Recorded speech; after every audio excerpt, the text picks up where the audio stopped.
할렐루야. 여러분 오늘 다시 한번 반가운데 우리 옆 사람과 인사 한번 나눌까요? 오늘 저녁에도 잘 나오셨습니다. 반갑습니다. 할렐루야. 감사해요. 네. 어느 소도시에 속자님이 한 분 계셨는데 여자 속자님이 밤늦게 속회 예배를 드리고 집으로 가고 있었대요. 그런데 배가 너무 아파오는 거예요. 아마 그 속회 예배 끝나고 먹은 게 탈이 났는지 배가 너무 아파오는 거예요. 그래서 건물마다 다 들어가 봐도 요즘 다 문을 잠가 놓잖아요. 그래서 볼일을 볼 수가 없는 거예요. 야, 이러다가 집에까지 가기는 너무 거리가 멀고, 야, 이러다가 큰일 나겠다 싶어서 막상 보니까 농협 24시간 365일 코너 있죠. 거기는 늘 열려 있잖아요. 그 급한 마음에 우선 거기 들어갔어요. 마치 아무도 없었어요. 그래가지고 마치 신문이 있어서, 죄송합니다, 신문을 깔아놓고 큰 볼일을 본 거예요. 그래도 이분이 양심이 있어가지고 신문을 둘둘 말아가지고 집에 가서 버리려고 깨감싸 싸가지고 문을 딱 나와서 한 발 내딛는 순간 시커먼 오토바이가 오면서 이 신문지를 그냥 같이 들어가는 거예요. 아이고. 그러면서 그 속자님이 말하기를, 할렐루야, 하나님이 내 볼일도 해결해 주시고 뒤처리도 이렇게 깔끔하게 해주시는구나. 할렐루야, 하나님 땡큐 했다는 그냥 전설 따라 내려오는 이야기가 하나 있어요. 예. 오늘 말씀의 제목이 뭐냐면 감사하는 성도의 삶이라는 제목의 말씀인데요, 오늘 골로새서 3장 15절과 17절 말씀을 가지고 한번 말씀을 나눠보려고 합니다. 여러분, 골로새서는 우리가 잘 아다시피 바울이 어느 교회에 보내는 편지였을까요?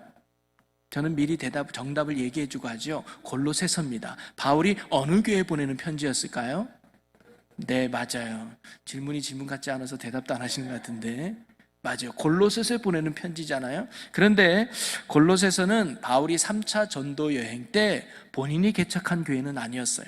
에바브라라고 하는 신실한 믿음의 사람이 설립한 교회가 바로 골로새 교회였고, 바울은 그 교회 가서 성도들을 세우고 가르치는 일에 힘썼던 사랑하는 교회가 골로새 교회였지요. 그런데 그곳에 잘못된 이단, 거짓 교사들이 침투하고 성도들을 혼란케 한다는 소식을 듣고 바울이 그들에게 바른 진리를 가르치고 그들의 신앙의 생활을 권면하고자 기록한 게 바로 이 골로새서입니다. 당시 그 배경을 좀 더 자세히 보면 골로새 교인들은 대부분이 개종한 이방인들이었어요. 하나님에 대해서 전혀 몰랐던 사람들이 복음을 듣고 예수 믿기로 한 교회가 바로 골로새 교회였습니다. 또 골로새라고 하는 이 지역은 주로 무역이 활발한 무역도시였어요. 여러분, 무역도시가 갖는 특징 중에 하나가 뭐냐면 우상이 발달했다는 거예요. 왜냐하면 배를 타고 무역을 해야 되고 깊은 산속을 왔다 갔다 해야 되기 때문에 신의 도움을 많이 필요했거든요. 그래서 도착하면 잘 도착해 주겠습니다라고 하고 신에게 빌고, 출발할 때도 신에게 비는 우상이 발달한 도시가 이 무역 도시였어요. 이 골로새서도 바로 그러한 이방인의 문화와 그 다음에 신비한 종교가 판을 쳤던 지역이 골로새였어요. 그런데 이런 문화에 그리스도인들이 뭐냐면 접해 있고 영향을 받는 거예요. 그러니까 예수 그리스도를 믿고 복음으로 돌아서도 여전히 본인들의 삶에 이방 문화가 있고 신비한 종교의 영향을 받아서 믿음이 흔들리는 성도들이 있었다는 거죠. 오늘날로 보면 그런 사람들이 있잖아요. 예수 믿었어요. 그런데 어르신들아 보니까 유교 문화가 아직도 몸에 배서 예수 믿어도 제사 지내는 분, 예수 믿어도 집에 부적 붙여놓는 분들, 예수 믿어도 명태 달아놓는 분들, 가끔 종종 가다 그런 분이 있어요. 예수님을 안 믿는 게 아니에요. 믿지만 워낙 오랫동안 그 문화가 몸에 배어가지고 당연시 여기는 그런 거짓된 잘못된 신비적인 종교 요소들이 오늘날로 있었듯이 옛날엔 더 심했단 말이죠. 또 거기에다가 유대주의적 율법주의자들의 잘못된 가르침이 골로새 교인들의 성도들의 구원관을 흔들어 놓는 거예요. 이러한 이방 문화와 신비 종교의 영향과 율법주의자들의 유혹 속에서도 그들을 믿음을 격려하고 나아가 기독교의 참 신앙을 지킬 것을 권고하기 위해서 기록한 말씀이 바로 골로새서입니다.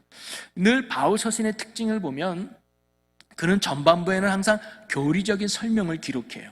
그리고는 후반부에 가서는 성도들이 지켜야 될 마땅한 삶의 구체적인 실천 사항들을 바울이 꼭 이야기하고 있습니다. 오늘 골로새서도 마찬가지예요. 총 4장의 말씀이 기록되어 있는데 1장과 2장은 교리적 내용이 기록되어 있어요. 그래서 예수 그리스도의 우월성을 강조하죠. 유일한 구원자는 예수 그리스도야. 그분을 통해서만 우리가 새 사람이 되고 구원을 받을 수 있어 하면서 그리스도의 우월성을 강조를 한 후에 3장과 4장에서는 바로 그런 그리스도에 순종하는 성도의 삶에 대해서, 그리고 실천적인 성도가 마땅해야 될 삶의 이야기들과 규범들을 강조하는 부분이 3장과 4장입니다. 그러면서 오늘 우리가 읽은 짧은 3절의 말씀 속에는 그리스도 안에서 새 사람이 된 성도들이 그에 맞게 어떠한 삶을 살아가야 되는지를 바울이 오늘 우리에게 가르쳐주고 권면하고 있다는 거죠. 여러분, 선생은 선생다워야 제대로 아이들을 가르칠 수 있고, 학생은 학생다워야 바르게 성장하고 교육받을 수 있는 거고, 의사는 의사다워야 환자들을 잘 치료할 수 있는 것처럼 성도도 성도다워야 이 땅에 하나님의 나라를 세워가고 하나님의 기쁨과 영광이 될 수 있다는 것이죠. 그러면 성도다운 삶이 무엇인가? 바울은 오늘 3절의 짧은 말씀을 통해서 우리에게 강력하게 강조해주고 있습니다. 자, 이 말씀은 골로새 교인들뿐만 아니라 그들과 같이 예수 그리스도를 통해서 죄 용서받고 새 생명을 얻어 하나님의 거룩한 자녀가 된 오늘 저와 여러분이 들어야 될 말씀, 오늘도 저와 여러분이 마음에 새겨야 될 진리의 말씀인 줄로 믿습니다. 우리가 늘 말하지만 말씀을 듣는 이유는 여러분의 어떤 직접 충족을 위해서 듣는 게 결코 아니라, 말씀을 듣는 목적은 그 말씀대로 살아가기 위해서, 그 말씀에 힘입어 순종하기 위해서 우리가 말씀을 듣는 거거든요. 오늘도 우리가 귀한 말씀을 통해서 마음의 결단과 더불어 삶의 순종을 통해서 하나님이 기뻐하는 믿음의 삶을 살아내는 저와 여러분이 되시기를 주님의 이름으로 간절히 축원합니다. 그러면서 오늘 본문에서 바울이 가장 강조하는 핵심이 뭐냐면 바로 그거예요. 감사하는 자가 되라, 그거라 이 말이죠.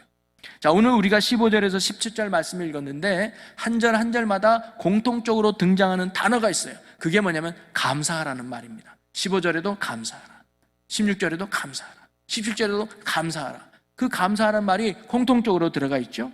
그러면서 바로 성도의 마땅한 삶이 뭐냐, 성도다운 삶의 내용이 뭐냐, 그것은 다름이 아니라 감사하는 삶이라고 바울이 오늘 우리에게 가르쳐 주고 있는 것입니다. 제가 지난 주일 설교 때도 여러분에게 잠깐 말씀드렸지만 감사는 믿음의 또 다른 표현이라는 거죠. 그래서 의인은 믿음으로 말미암아 산다라고 했는데, 이 말은 바꿔보면 의인은 하나님께 감사하며 산다는 말로 바꿔볼 수 있습니다. 우리가 이 세상의 유혹에 넘어가지 않고 흔들림 없는 믿음으로 굳게 서서 날마다 승리하는 삶을 살아가기 위해서는 바로 이 감사가 필수적이라는 거예요. 자, 그렇다면 우리가 바울이 원했던 감사하는 성도의 삶을 살기 위해서 어떻게 해야 될까? 우리는 어떻게 하면 날마다 감사하며 주님이 원하는 믿음의 삶을 살아갈 수 있을까? 오늘 이 3절을 통해서 바울은 3가지를 오늘 우리에게 가르쳐줘요. 이렇게 통해서 감사하는 성도가 되라, 이런 모습을 통해 감사를 고백하는 자가 되라라고 바울이 오늘 우리에게 가르쳐주는 3가지가 있습니다. 이 말씀을 나누면서 우리도 이 땅 가운데 감사하는 믿음의 성도로 살아갈 수 있는 우리 모두가 되기를 주님의 이름으로 간절히 축원합니다. 자, 먼저 15절을 읽어볼까요? 15절 말씀을 여러분들 한번 읽어보겠습니다. 시작.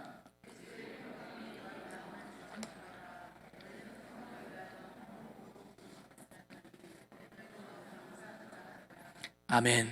15절에서 너희는 감사하는 자가 되라라고 말하면서 처음에 뭐라고 말하냐면 그리스도의 평강이 너희 마음을 주장하게 하라라고 말하고 있습니다.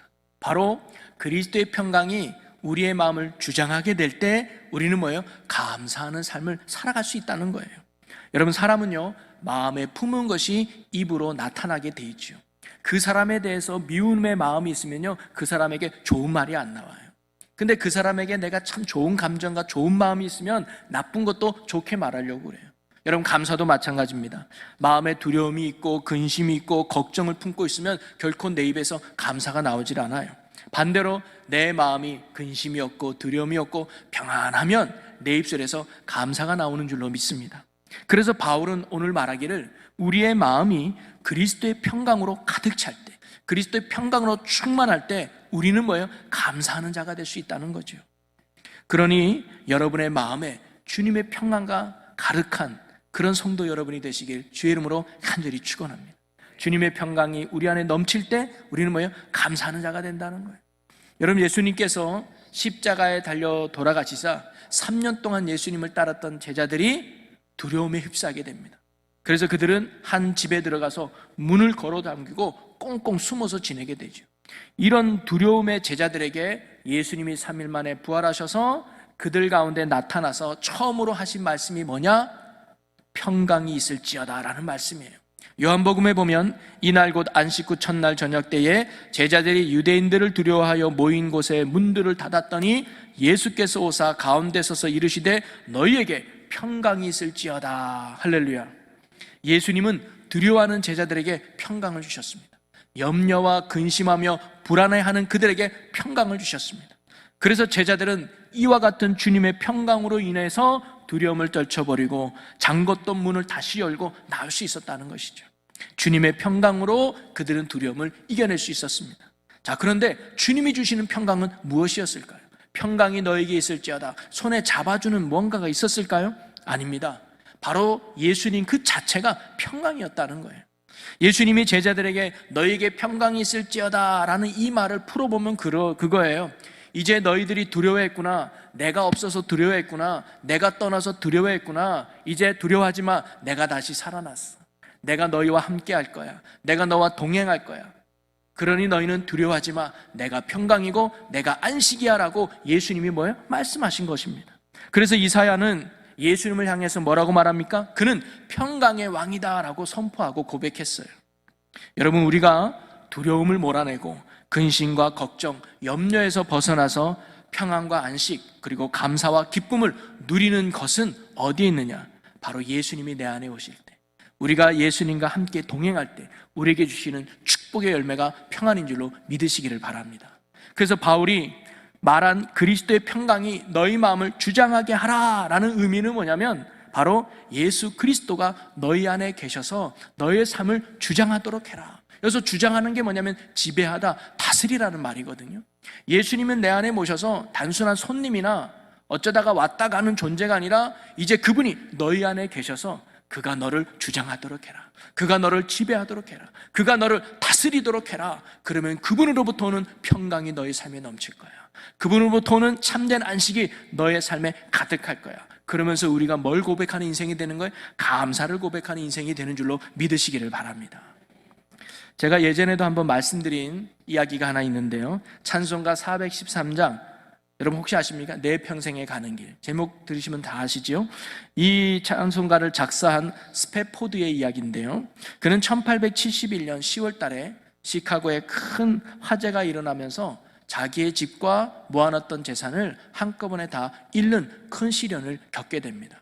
자, 그런데 그것은 시련의 시작에 불과했습니다. 2년 뒤인 1873년에 아내가 병이 있어서 4명의 딸들과 함께 잠시 쉬어가려고 프랑스로 배를 타고 떠나게 됐습니다. 그런데 얼마 못 가서 그 배가 그만 암초를 만나 침몰하게 됩니다. 그런데 거기에서 4명의 딸들은 죽게 되고 이 부인 혼자만 살아남게 되죠. 그리고는 근처에 있는 영국으로 이 부인이 피신하게 됩니다. 모든 딸이 죽고 부인 혼자 영국에 살아남았다는 이야기를 듣고 이 스패포드는 배를 타고 부인을 만나려고 영국으로 떠납니다. 그런데 한참 가다가 배의 선장이 어느 날 이렇게 말합니다. 지금 우리는 당신의 아이들이 타고 있던 배가 침몰한 그 위를 지나가고 있습니다 라고 알려주는 거예요. 이 말을 듣는 순간 스패포드는 자신의 선실로 돌아와서 방으로 돌아와서 밤새도록 하나님께 씨름하면서 고통 속에 울부짖게 되죠. 하나님, 도대체 왜 내게 이런 고통이 찾아온 겁니까? 왜 내게 이런 아픔이 찾아온 겁니까? 주님, 도대체 어떻게 된 겁니까? 하면서 주님과 씨름하면서 고통 속에 나날을 보내고 있었습니다. 그런데 한참을 울부짖던 그에게 어느 순간 갑자기 내면에서부터 요동치던 폭풍이 한순간 잔잔해지는 것을 그가 느끼게 되었습니다. 바로 그때 세상에서 느껴보지 못한 깊은 평안이 자기 마음에 들기 시작했습니다. 그것은 이전에는 경험하지 못했던 깊은 영혼의 평안함이었습니다. 그러는 그는 그날 밤에 내 딸을 잃어버리며 죽다가 살아난 부인을 묵상하는 그 입술에서 이제는 원망과 불평이 아니라 이런 고백이 나옵니다. 내 영혼이 참 평안하다. 그러면서 그가 자, 우리가 잘 알고 있는 내 평생에 가는 길의 가사를 그 순간 쓰기 시작했죠. 자, 그 1절의 가사를 우리가 한번 보면 이런 내용이 있습니다. 내 평생에 가는 길 순탄하여 늘 잔잔한 강 같든지 큰 풍파로 무섭고 어렵든지 나의 영혼은 늘 편하다. 내 영혼 편하네. 내 영혼 편하네. 이 스패포드는 뭐라고 고백하면 내가 순탄한 길을 갈 때라도 또는 풍파의 길을 걸어간다 할지라도 나는 평안하다는 거예요. 환경에 상관없이, 형편에 상관없이, 조건과 환경에 상관없이 내 마음은 평안하다, 내 영은 평안하다라고 고백하고 있어요.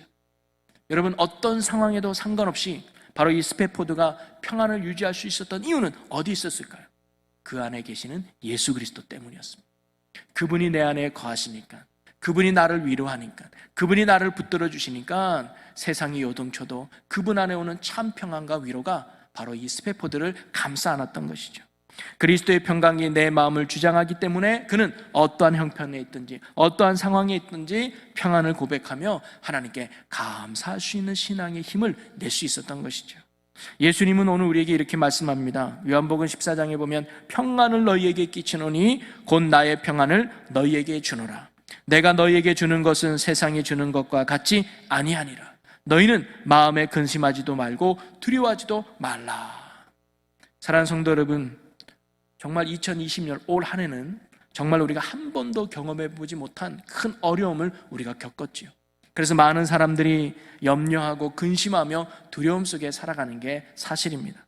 그러나 우리에게는 세상이 줄 수 없는, 아니 세상에서는 결코 얻을 수 없는 진정한 평안이 우리에게 있는 줄로 믿습니다. 그것이 뭡니까? 바로 예수 그리스도입니다. 그분이 우리의 진정한 평안이요 안식이 되는 줄로 여러분 꼭 믿으시기를 바랍니다. 오늘도 생명의 주가 되시는 예수님을, 참 평안이 되시는 예수님을 우리가 온전히 붙들고 그분 안에 살아간다면 예수님이 주시는 평안이, 예수님이 주시는 참 안식이 우리의 영혼에 가득하게 넘치게 될 줄로 믿습니다. 아무리 바깥에서 큰 어려움의 풍랑이 우리 가운데 쳐들어와도 내 안에 있는 예수님이 평안으로 우리를 인도해 주실 것입니다.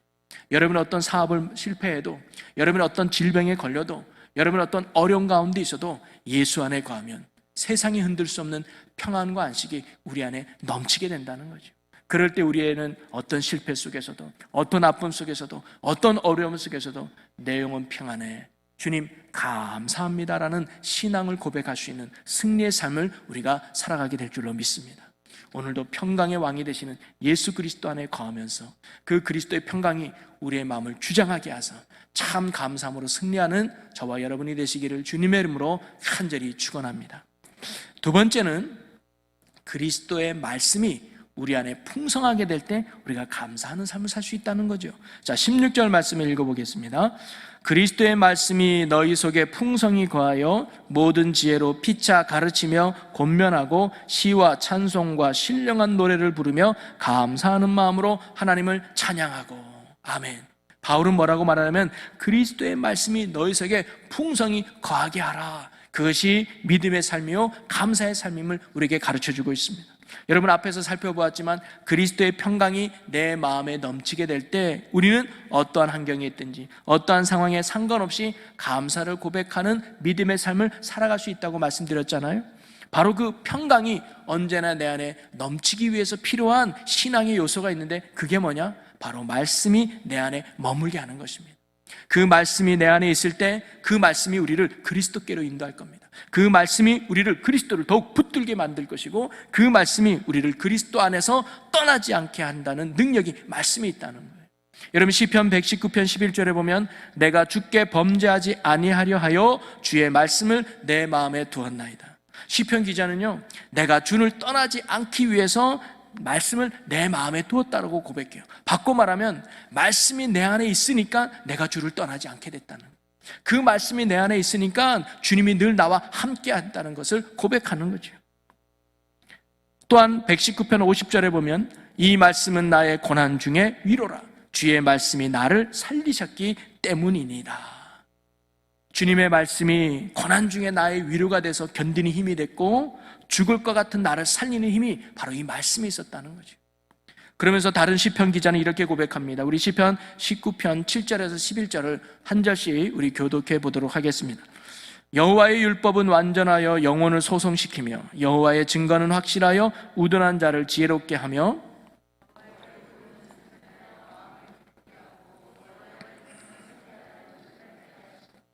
여호와를 경외하는 도는 정결하여 영혼까지 이르고 여호와의 법도 진실하여 다 의로우니.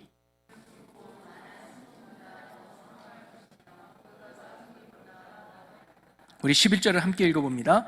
또 주의 종이 이것으로 경고를 받고 이것을 지킴으로 상이 크니이다. 아멘. 시편 기자는 뭐라고 말하냐면 하나님의 말씀은 이 세상을 살아갈 때 내 영혼을 소성시키고 그리고 우둔한 자를 지혜롭게 하는 능력이 있으며 정직하여 마음을 기쁘게 하고 또 여호와의 말씀은 순결하여 눈을 밝혀서 옳고 그름은 분별할 수 있는 힘이 말씀에 있을 것이며 또 나를 정결하게 하여 절제하는 힘을 바라여 하나님이 원하는 삶을 살아갈 수 있는 힘이 바로 말씀에 있다고 고백합니다.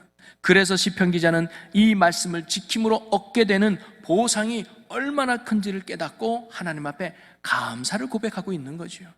오늘 바울도 동일한 의미에서 이렇게 말한 겁니다. 16절에 다시 한번 보면 그리스도의 말씀이 너희 속에 풍성히 거하여 모든 지혜로 피차 가르치고 권면하고 시와 찬송과 신령한 노래를 부르며 감사하는 마음으로 하나님을 찬양하고.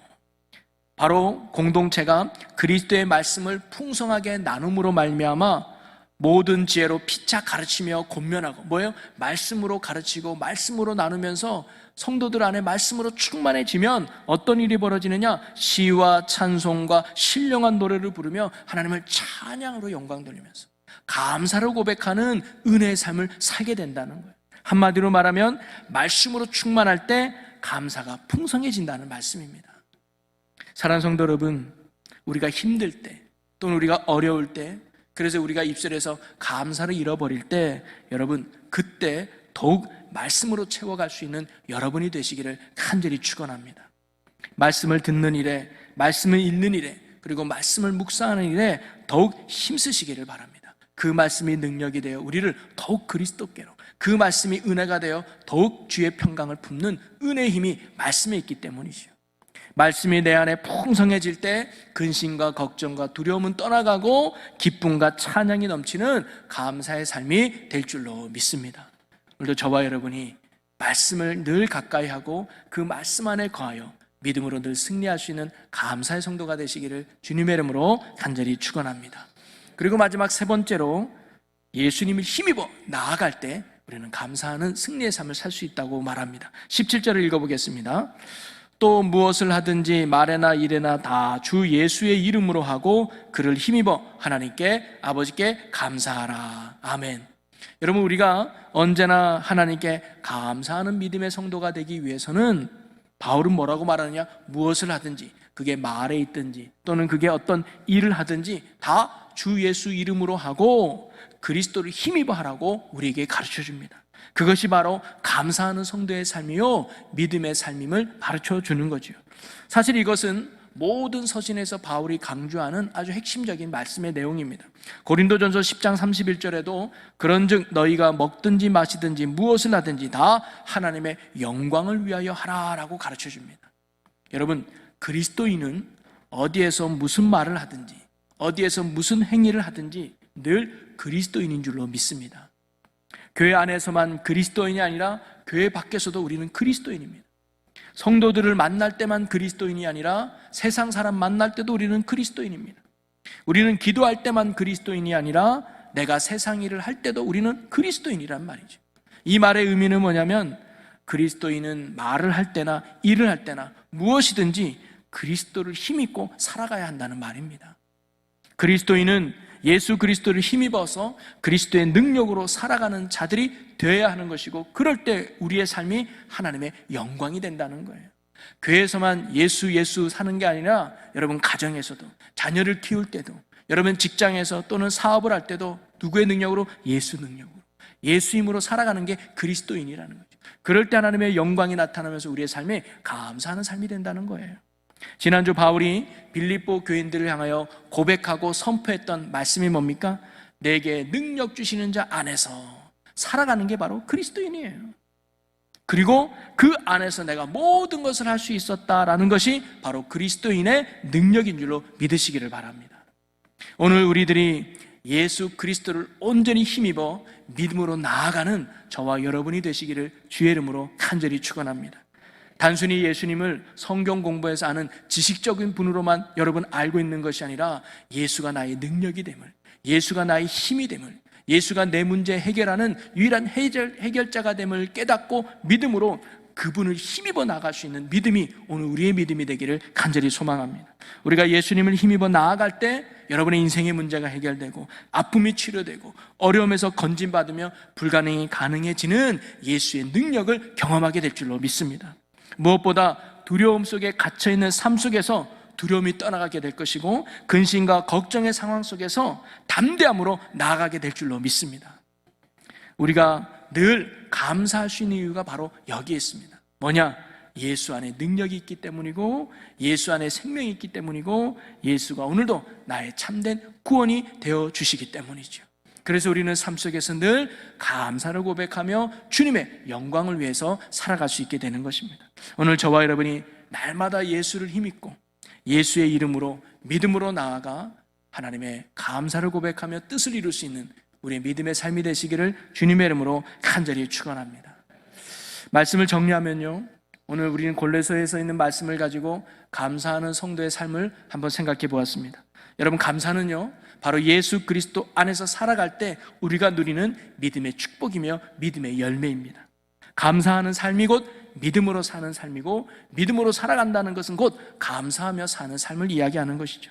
오늘 저와 여러분이 바울이 권면하고 가르쳤던 것처럼 날마다 감사하며 사는 믿음의 승리자가 되시기를 주님의 이름으로 간절히 축원합니다.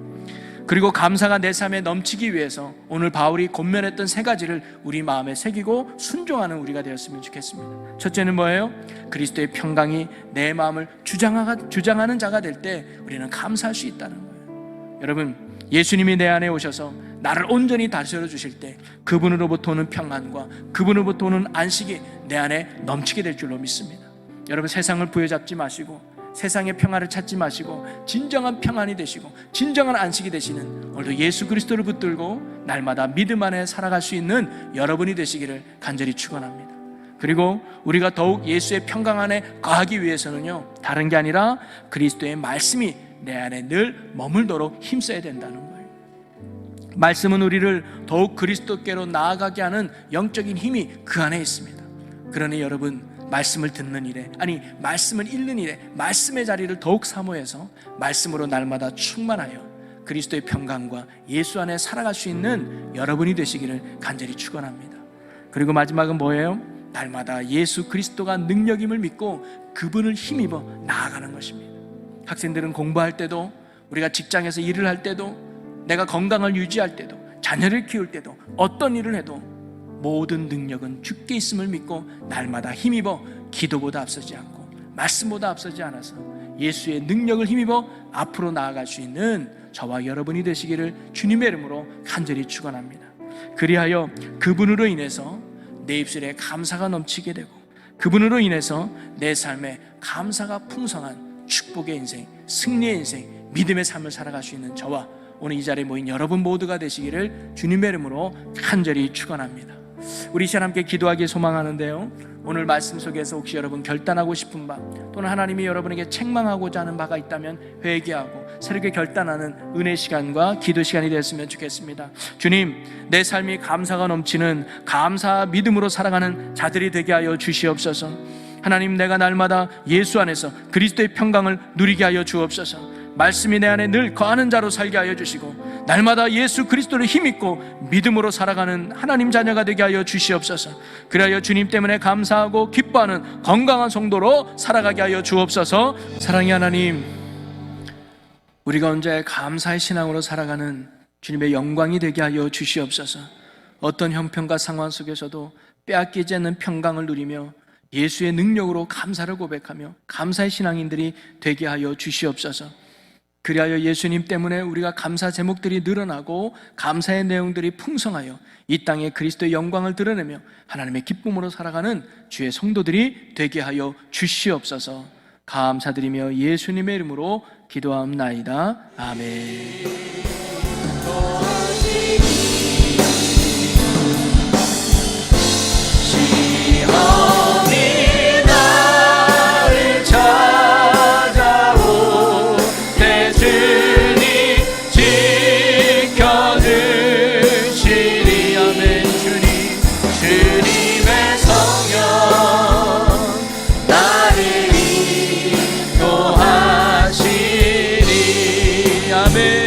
우리 하나님 앞에 큰 박수로 영광 돌리겠습니다. 할렐루야. 아멘.